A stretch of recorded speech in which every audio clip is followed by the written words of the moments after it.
Imagine a government sliding 30,000 euros into your bank account. Not a loan, not a grant you have to fight for. Cash. Yours. Just for showing up and breathing. Sound like a scam? It's not. It's Italy. And right now, dozens of Italian villages are in a quiet war with each other, competing to pay strangers to move in. But here's the part nobody tells you. The money is the least interesting thing about this story, because buried inside this deal is something that reveals exactly how a civilization starts to silently collapse, and what it looks like when a country decides to fight back. Italy has a population problem, not the kind you think. It's not overcrowded, it's emptying out. For the last 50 years, young Italians have been doing what young people do everywhere, moving to cities for jobs, opportunity, and a social life that doesn't involve talking to goats. Milan, Rome, Bologna, the cities grew, the villages didn't. The result? Entire towns in southern Italy, Sicily, and Sardinia now have more people over 80 than under 40. In some villages,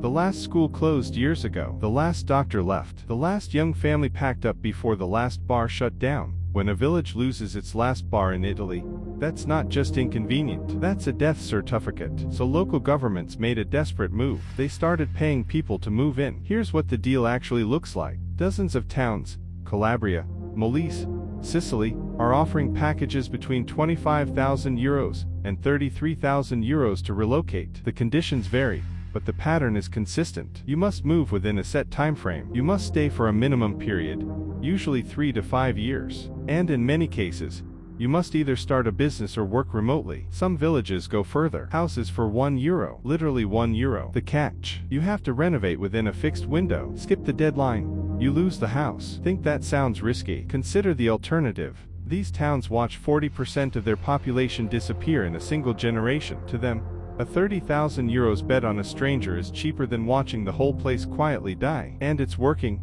not perfectly, but visibly. Villages like Riasi, Precis, and all I have seen new residents arrive from Germany, the UK, Canada, and the US. New restaurants opened. Old buildings got restored. Schools that were weeks from closing stayed open. But here's where it gets strange. Most people who hear about this think, free money, cheap house, Italian countryside, perfect life. That framing is dangerous, because the villages paying you aren't tourist destinations. They're not Tuscany with a view. They're remote. Some have no reliable internet. One hospital might serve 5 towns. The nearest grocery store could be a 40-minute drive on mountain roads. The people who thrive in these programs share one specific trait. They didn't move for the deal. They moved for a different life. Remote workers who genuinely wanted to slow down. Retirees who wanted to build something with their hands. Entrepreneurs who saw an untapped market in a town that hadn't had a decent restaurant in a decade. The people who moved for the money and expected Italy to organize itself around their comfort. They left before year 2. This is the hidden filter inside the program. The 30,000 euros isn't just an incentive, it's a test. It separates the people who want to live differently from the people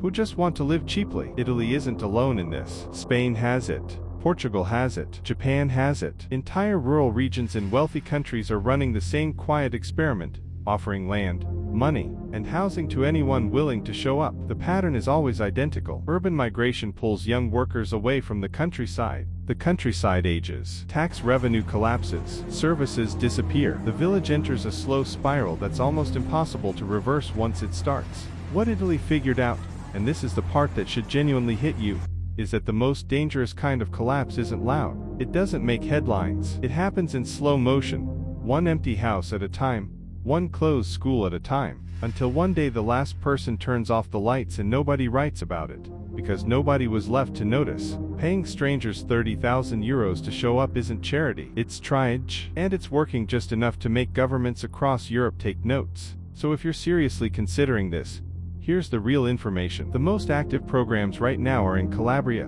Molise, and Sardinia. Towns like Bologna, Precis, and Novi have active incentive programs with verified applications. Some programs require Italian language proficiency, some don't. The €1 house programs operate separately from the cash relocation grants. You can sometimes stack them, apply for both, but renovation timelines are strict, and local contractors are scarce. Budget more than you think. The most honest advice from people who've done it: spend 2 weeks in the actual village before you commit to anything. Not Airbnb, not a hotel in the nearest city. In the village. Walk the streets at 7 a.m. on a Tuesday. See if the bar is open. See if anyone talks to you. If that sounds appealing, you're probably built for it. If it sounds lonely, The money won't fix that. Italy is essentially running a live experiment in whether a dying civilization can bribe its way back to life. And honestly, the early results are more interesting than anyone expected. If you want to understand how other countries are running the same play, and which ones are actually pulling it off,